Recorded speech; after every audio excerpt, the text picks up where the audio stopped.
selamat pagi Bapak Ibu sekalian, Bapak Ibu guru dan juga anak-anak sekalian. Apa kabar?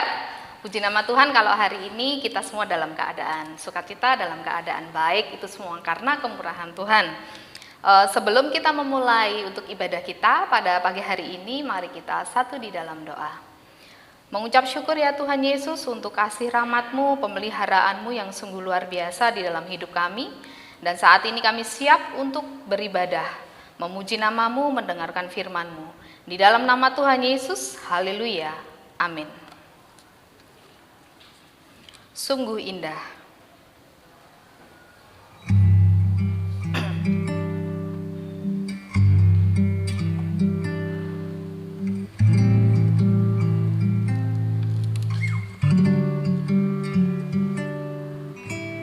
Kemanakah aku dapat pergi menjauhi Ramu yang suci, Kau sahabat,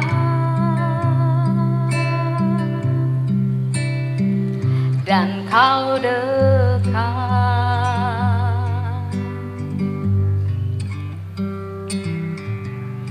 Bahkan seluruh pengabdianku tak bisa membalas kesetiaan-Mu, sungguh mulia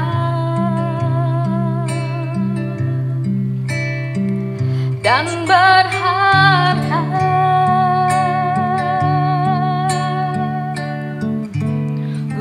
Besar pengorbanan-Mu bagiku,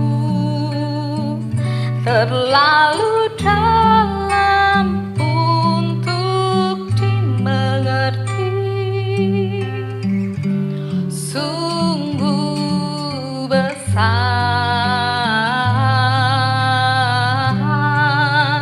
sungguh indah yang Kau pikirkan tentangku, tak terselami bagiku. Sungguh indah, sungguh besar pengorbanan-Mu bagiku, terlalu dalam untuk dimengerti. Sungguh besar,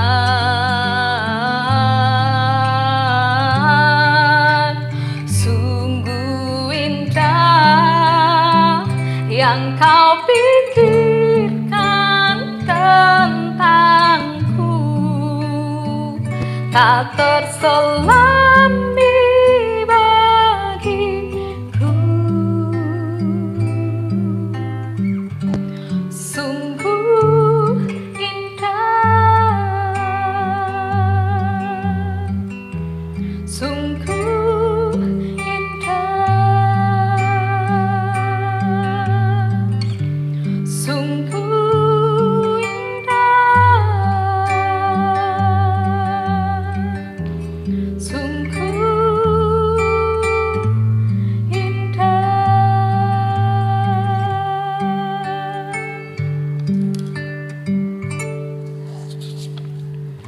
Puji nama Tuhan. Saat ini kita akan mendengarkan firman Tuhan dan kami kembalikan kepada Ibu Iwin yang akan menyampaikan firman Tuhan. Kami persilahkan. Shalom, selamat pagi. Apa kabarnya nih? Luar biasa ya, masih tetap semangat? Masih pastinya. Kita akan mendengarkan firman Tuhan pada pagi hari ini, namun terlebih dahulu mari kita bersatu di dalam doa. Mari kita berdoa. Allah Bapa yang sungguh baik bagi kami bersyukur Tuhan jika pagi hari ini kami masih bisa bangun dengan kondisi yang sehat dan masih bisa memuji memuliakan Engkau, itu karena anugerah-Mu. Bapa, kami sebentar akan belajar firman-Mu, kiranya Tuhan tolong nyatakan kuasa urapan-Mu atas setiap kami, supaya ketika kami belajar firman-Mu, merenungkan firman-Mu, kami benar-benar mengerti dan memahami firman-Mu, sehingga kami mampu menjadi pelaku-pelaku firman. Kami menyerahkan Tuhan waktu ini sepenuhnya hanya di dalam nama Tuhan Yesus Kristus. Amin. Halo guys, apa kabar? Sekali lagi Bu Iwin nanya nih, pastinya baik semua ya. Mari kita belajar bersama-sama pada pagi hari ini tentang generasi milenium yang berintegritas ya.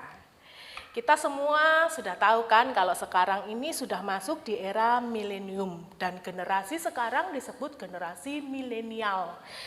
Nah, kita mau belajar nih karakteristik atau ciri dari generasi milenium itu atau generasi milenial itu seperti apa sih gitu ya.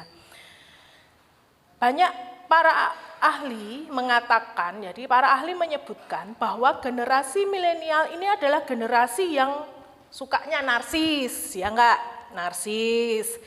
Generasi pemalas, generasi yang sukanya galau, generasi yang melo gitu ya, atau dikit-dikit baper istilahnya seperti itu, dan pendiriannya tidak terlalu kuat seperti itu. Generasi milenial ini banyak sekali diidentikan dengan sifat atau pernyataan yang negatif. Mereka adalah generasi yang manja dan yang suka halu, kalau anak-anak sekarang sih ngomongnya halu, suka berhalusinasi, suka berhayal seperti itu. Namun jangan khawatir, generasi milenial juga memiliki sisi positif. Mereka sebenarnya adalah anak-anak muda yang kritis. Mereka juga adalah anak-anak muda yang mempunyai pikiran yang terbuka dan mudah menerima perubahan, juga mudah beradaptasi. Namun sayangnya kelebihan ini seringkali tidak terlalu tampak, tidak terlalu kelihatan, ya kan? Ditutupi oleh hal-hal yang negatif yang saya sebutkan tadi. Nah, Allah ingin kita sebagai anak-anak Tuhan itu menjadi generasi milenial yang negatifnya enggak kelihatan. Yang negatifnya itu ditutupi dengan kelebihan kita. Dengan kata lain memiliki integritas gitu ya. Jadi nggak mau dong kita disebut, oh anak muda yang sukanya galau terus, anak muda yang pemalas, anak muda yang halu, yang nggak bisa menerima kenyataan, yang hanya mau menerima ekspektasi aja, seperti itu, nggak mau dong. Nah, Allah pun nggak mau kita menjadi generasi yang seperti itu. Allah ingin kita menjadi generasi yang berintegritas, seperti itu. Nah, apa sih integritas itu? Kalian tahu nggak kira-kira apa sih integritas itu?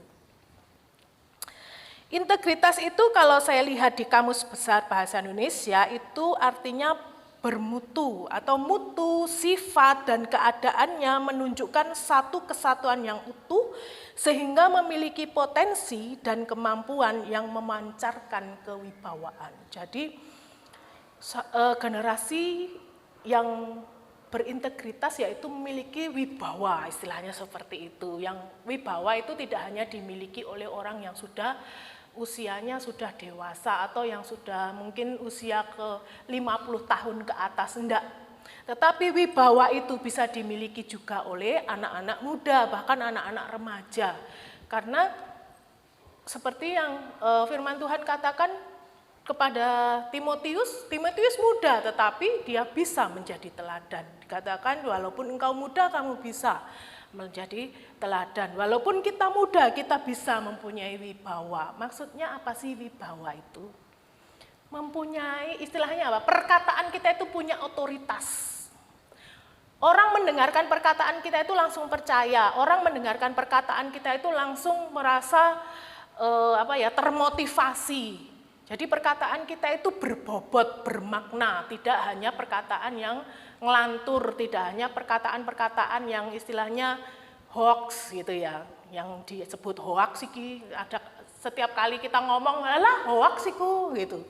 Bukan seperti itu, tetapi karena wibawa, perkataan kita memiliki otoritas seperti itu. Nah, jadi anak-anak, Supaya kita bisa memiliki integritas yang tinggi terhadap Tuhan, yang memiliki integritas yang diinginkan Allah, apa yang harus kita lakukan?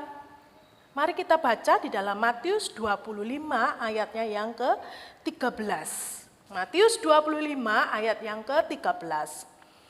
Karena itu berjaga-jagalah, sebab kamu tidak tahu akan hari maupun akan saatnya. Hal yang harus kita lakukan supaya kita memiliki integritas adalah berjaga-jaga. Dikatakan berjaga-jagalah.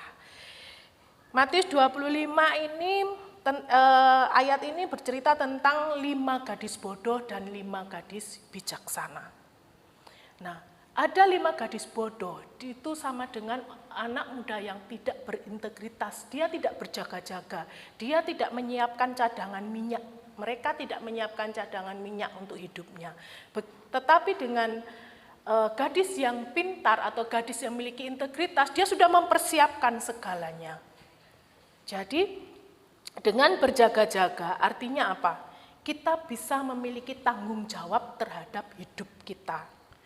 Memiliki tanggung jawab bahwa atau menyadari bahwa kita ini adalah ciptaan Allah. Dan Allah sudah menciptakan kita segambar dengan Dia. Berarti kita adalah ciptaan yang mulia. Mari kita sadari itu dan kita bertanggung jawab. Seperti yang pernah saya katakan lalu-lalu bahwa ketika kita memiliki barang yang berharga, kita akan menjaganya dengan luar biasa, kita akan menjaganya dengan sepenuh hati. Hidup kita diciptakan berharga. Allah bilang engkau berharga di mataku. Berarti kita ini sesuatu yang berharga. Mari kita bertanggung jawab terhadap hidup kita. Menjaga hidup kita tetap berharga di hadapan Tuhan dan di hadapan manusia. Jadi kita nggak bisa lagi seenaknya. Dikit-dikit baper, dikit-dikit halu, kemudian kita nggak mau ngapa-ngapain, kemudian kita berpikiran pendek atau berpikiran sempit. Punya masalah dikit udah marah, udah ngambek dan nggak mau lagi melakukan tugas-tugas kita. Wis aku gak sekolah ya, tak tadi petani atau aku tak tandur ae, wong saya bekerja sebagai petani juga sudah bisa kok menghasilkan uang. Itu artinya kita berpikiran sempit, kita tidak bertanggung jawab terhadap hidup kita. Tugas kita sebagai siswa adalah belajar.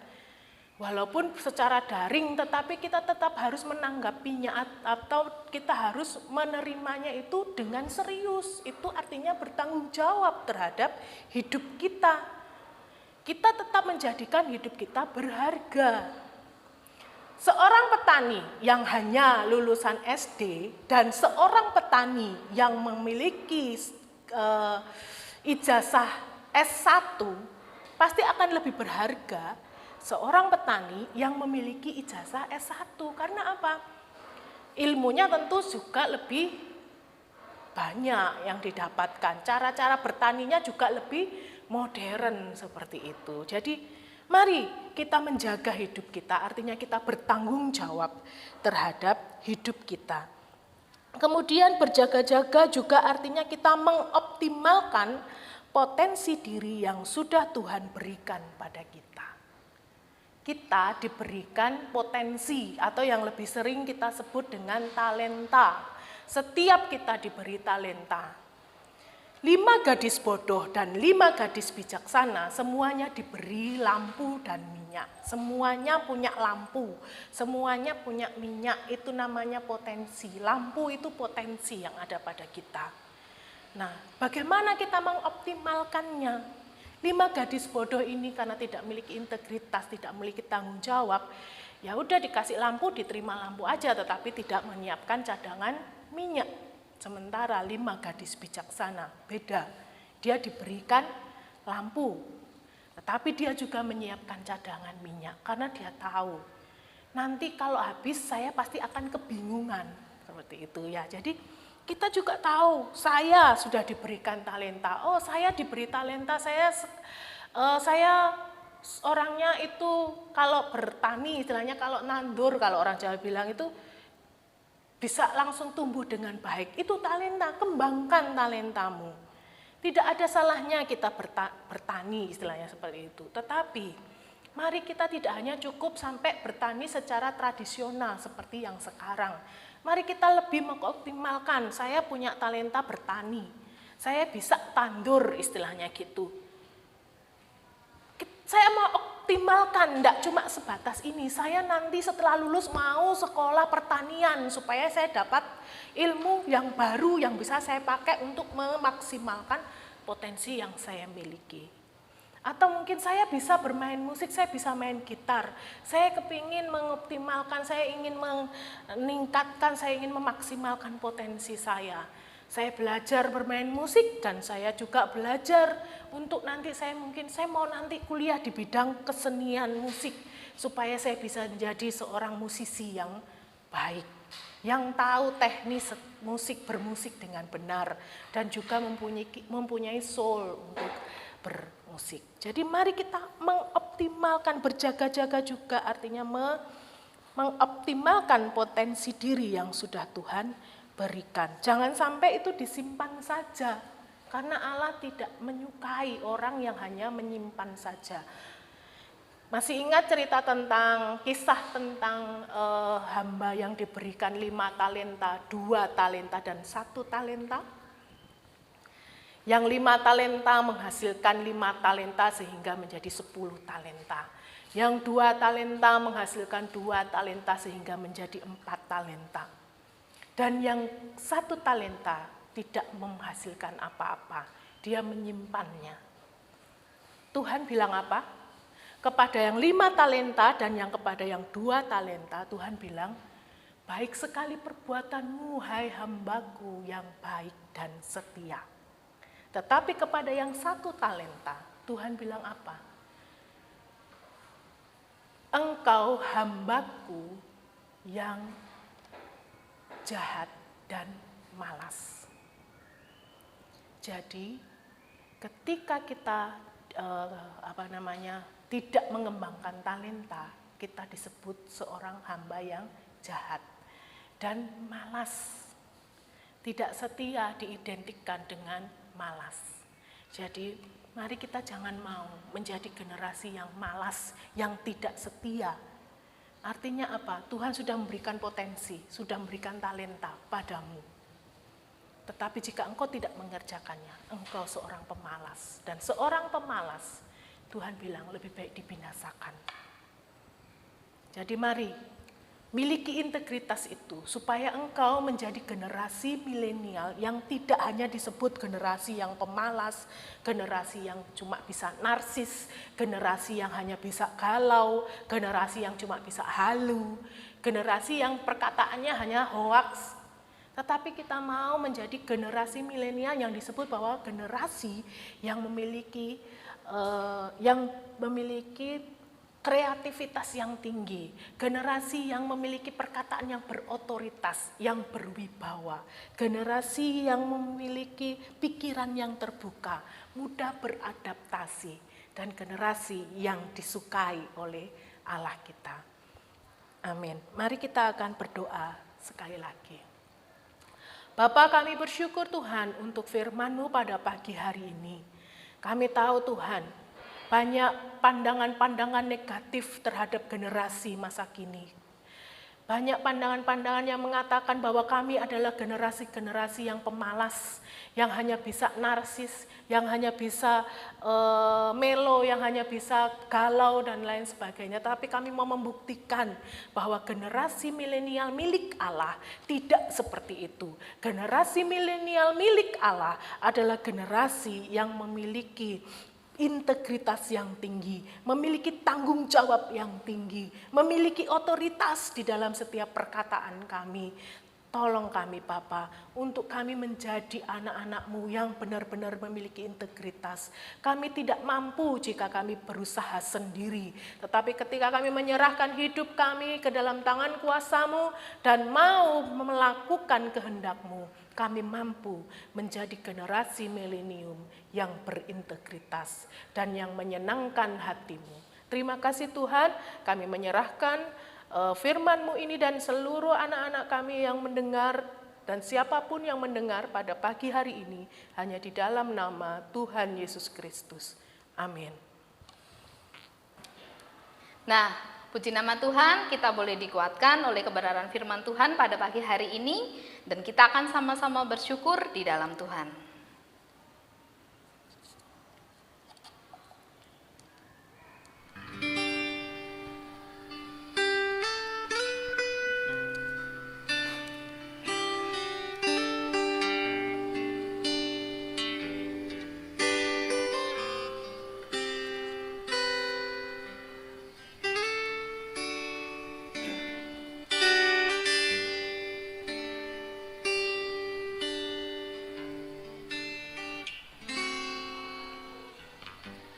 Banyak yang kau perbuat di dalam hidupku, rancangan indahmu terjadi di hidupku. Bapa yang mengerti segala yang ku perlu, kasih-Mu sempurna nyata dalam hidupku.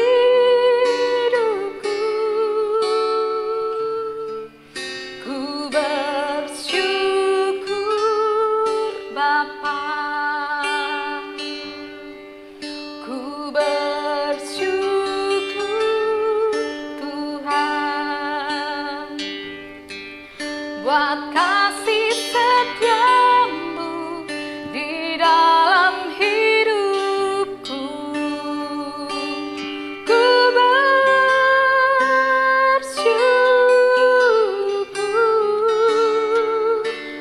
bersyukur Bapa, ku bersyukur Tuhan buat kasih setia-Mu di dalam hidupku. Ku bersyukur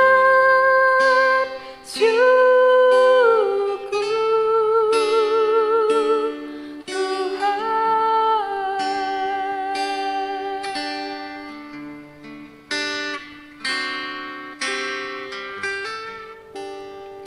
Kami mengucap syukur Tuhan untuk hari ini.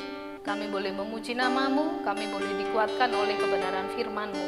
Biarlah firman-Mu boleh tumbuh, berbuah di dalam kehidupan kami. Kami bersyukur menyerahkan kehidupan kami, masa depan kami di dalam tangan-Mu. Haleluya, amin. Tuhan Yesus memberkati.